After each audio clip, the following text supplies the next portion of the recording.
Good day everyone! We are the Group 5. Ngayon ang ating tatalakayin ay ang mga uri ng karapatan.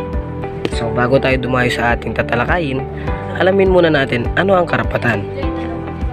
Ang karapatan ay ang mga pribilehiyo o proteksyon na ibinibigay sa bawat tao sa ilalim ng batas, at ang mga ito ay may layuning protektahan ng mga dignidad at kalayaan ng bawat isa. Ang mga karapatan ay maaaring ibahagi sa iba't ibang kategorya batay sa mga aspeto ng buhay at interes sa kanilang pinoprotektahan.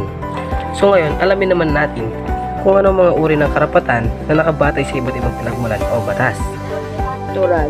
Ang karapatang natural ay mga karapatan na itinuturing na likas o likas na karapatan ng bawat tao dahil siya ay isang tao. Ang karapatang ito ay hindi ibinibigay o pinagkaloob ng anumang batas o gobyerno, kundi itinuturing na likas sa tao mula sa kanyang kapanganakan. Mga halimbawa ng natural. Karapatan sa buhay. Ang bawat tao ay may likas na karapatan na buhay at hindi maaaring basta-basta kitilin ng buhay. Karapatan sa kalayaan. May kalayaan ang bawat isa na mabuhay ayon sa kanyang kagustuhan hanggat hindi siya nakakasama sa iba. Karapatan sa pag-aari.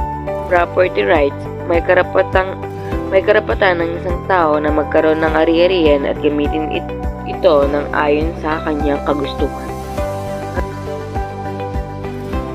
Pangalawa, karapatang constitutional o tinatawag na constitutional rights. Ang mga karapatan ito ay nagbibigay ng proteksyon laban sa pag-aabuso ng kapangyarihan ng Estado at nagsisiguro na pantay na pagtrato sa lahat. Una, karapatan sa buhay, kalayaan at ari-arian. Ang bawat tao ay may karapatan na mabuhay ng malaya at ligtas. Ang kanilang ari-arian ay dapat protektahan mula sa hindi makatwirang pansamsam.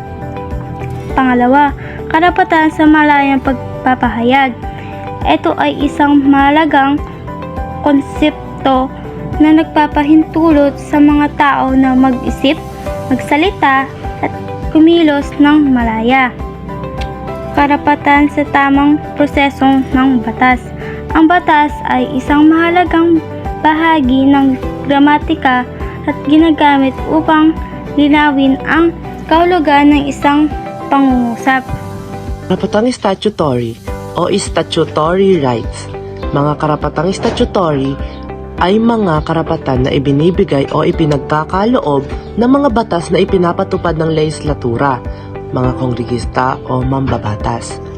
Ang mga karapatan ito ay nakasaad sa mga statute o mga batas na ipinagtibay ng isang bansa, at ang mga ito ay maaaring magbago depende sa mga bagong batas na ipinapatupad. Ang mga karapatang ito ay madalas na nakatutok sa aspeto ng paggawa, kaligtasan at serbisyo para sa mga mamamayan.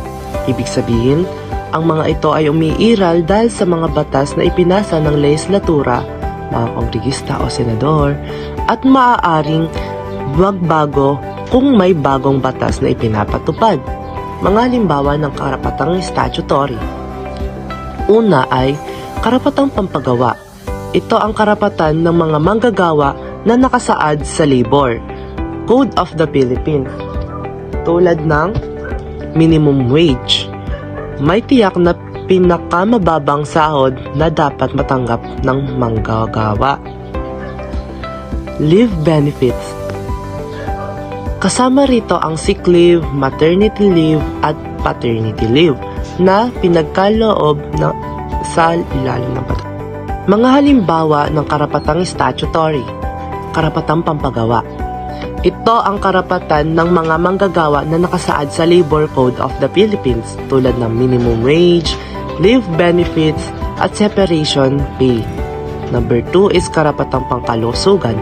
Nakasaad sa Universal Healthcare Act, Republic Act number 11223 na nagbibigay ng libreng access sa public health service sa pamamagitan ng PhilHealth. Expanded Maternity Leave Act. Pinahabang araw ng maternity leave para sa mga buntis. Number 3 ay karapatang pang-edukasyon. Nakasaad sa Free Higher Education Act o Republic Act 1093-1, libreng tuition sa state universities and college or SUCs.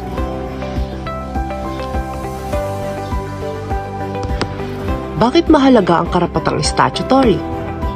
Tinitiyak nito na may proteksyon ang mga mamamayan laban sa pang-aabuso. Nagbibigay ito ng patas na oportunidad sa trabaho, edukasyon at kalusugan. Maaari itong magbago depende sa pangangailangan ng lipunan at sa desisyon ng gobyerno. Mga programa ng pamahalaan na nagsusulong ng karapatang pantao. Ang pamahalaan ng Pilipinas ay may iba't ibang programa at ahensya na naglalayong protektahan at itaguyod ang karapatang pantao ng bawat mamamayan. Narito ang ilan sa mga mahalagang programa at inisyatiba na ipinatutupad. Pang-una ay ang Commission on Human Rights. Ang Commission on Human Rights ang pangunahing ahensya ng gobyerno na may tungkuling ipagtanggol at pangalagaan ang karapatang pantao sa Pilipinas. Tumatanggap ito ng mga reklamo hinggil sa paglabag sa karapatang pantao. Nagbibigay din ito ng legal na tulong sa mga biktima ng paglabag sa karapatang pantao at nagpapalakas ng edukasyon sa publiko tungkol sa kanilang mga karapatan. Pangalawa ay ang Social Services Programs, DSWD, DOLE, SSS at PhilHealth. Maraming programa ang gobyerno na naglalayong protektahan ang karapatan ng mga manggagawa, mahihirap at iba pang sektor ng lipunan. Department of Social Welfare and Development, DSWD, nagbibigay ng tulong sa mga mahihirap, kababaihan, bata at senior citizens. Department of Labor and Employment, DOLE, nangangalaga sa karapatan ng mga manggagawa at tinutulungan silang magkaroon ng disenteng trabaho. Social Security System, SSS, at PhilHealth, nagbibigay ng proteksyon sa mga manggagawa sa pamamagitan ng social benefits at health insurance. Pang-apat ay ang Indigenous Peoples' Rights Act, IPRA, at proteksyon sa katutubo. Ang batas na ito ay naglalayong kilalanin at protektahan ang karapatan ng mga katutubo sa kanilang lupain, kultura at sariling pagpapasya. Panglima ay ang katarungan at reformang panghukuman. May mga inisyatiba ang gobyerno upang mapabilis ang ustisya at mabigyan ng patas na pandinig ang lahat ng kaso tulad ng free legal assistance programs para sa mamahihirap. Ang mga programang ito ay mahalaga sa pagtataguyod ng isang makatarungan at pantay na lipunan. Ang mga tagapagtaguyod ng karapatang pantao sa Pilipinas ay binubuo ng iba't ibang ahensya ng gobyerno, non-government organizations, NGOs at mga individual na naglalayong protektahan at ipaglaban ang karapatan ng bawat mamamayan. Una ay ang Commission on Human Rights. Ang CHR ang pangunahing ahensya ng gobyerno na nangangasiwa sa pangangalaga ng karapatang pantao. Kinikilala ito bilang National Human Rights Institution, NHRI, ng Pilipinas. Pangalawa ay ang non-government organizations. Maraming NGOs sa Pilipinas ang tumutulong sa pagtataguyod ng karapatang pantao, kabilang ang Karapatan, tumutulong sa mga biktima ng pang-aabuso ng gobyerno at militar. Amnesty International Philippines, lumalaban para sa mga bilanggong politikal at iba pang inaaping sektor. Gabriela, isang organisasyong nagtatanggol sa karapatan ng kababaihan at bata.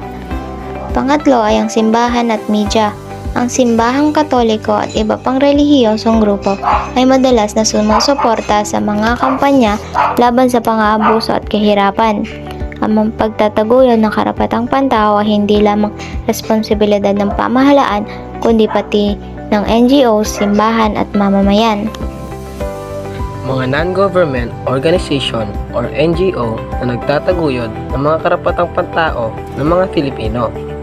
Una na rito ang Philippine Alliance of Human Rights Advocates or PAHRA at ang pangalawa ay ang Philippine Human Rights Information Center or ang PhilRights. At ang pangatlo ay ang Alliance for the Advancement of People Rights. At ang pangapat, ang Free Legal Assistance Group or FLAG. At ang panghuli, ang Task Force Detainees of the Philippines or TFDP. Philippine Alliance of Human Rights Advocates or PAHRA. Itinatag ang alyansang ito noong 1986 at nilahukan ng may higit sa 100 organisasyon mula sa iba't ibang bahagi ng bansa. Nilalayon ng PAHRA na itaguyod, pangalagaan at isakatuparan ang mga tunay na pag-iiral ng mga karapatang pantao sa bansa. Philippine Human Rights Information Center or PhilRights, isang organisasyon na nakarehistro sa SEC simula pa noong 1994. Konektado ito sa United Nations Department of Public Information at sa UN Economic and Social Council. Hangad na PhilRights na magkaroon ng bansang may kultura ng pagkakapantay-pantay ng tao. Alliance for Advancement of People Rights. Ito ay alyansa ng mga individual, organisasyon at grupo na itinatag noong 1995. Itinataguyod at pinapangalanan nito ang mga karapatang pantao sa Pilipinas. Ilan sa mga programa ng alyansa ang magkakaroon ng mataas na antas ng kamalayan ang mga mamamayan sa kanilang mga karapatan, maging aktibo sa pagsuporta ng mga gawain, magtataguyod sa karapatang pantao. Free Legal Assistance Group or FLAG. Ito ay isang pambansang grupo ng mga human rights lawyer na nagtataguyod at nangangalaga ng mga karapatang pantao. Itinatag ito noong 1974 ni Jose Diokno, Lorenzo Tanada Sr. at Joker Arroyo. Ilan sa mga advokasya ng FLAG ay ang mga palaban sa pag-usig ng mga individual sa kadahilan ng politikal, pang-abuso ng mga militar at kapulisan at parusang kamatayan. Task Force Detainees of the Philippines or TFDP. Itinatag ito noong 1974. Sinimulan ito na may hadikaing matulungan ang mga political prisoner. Nakapaloob din ang samahan ng suportang legal, pinansyal at mga moral sa political prisoner at ang kanilang pamilya.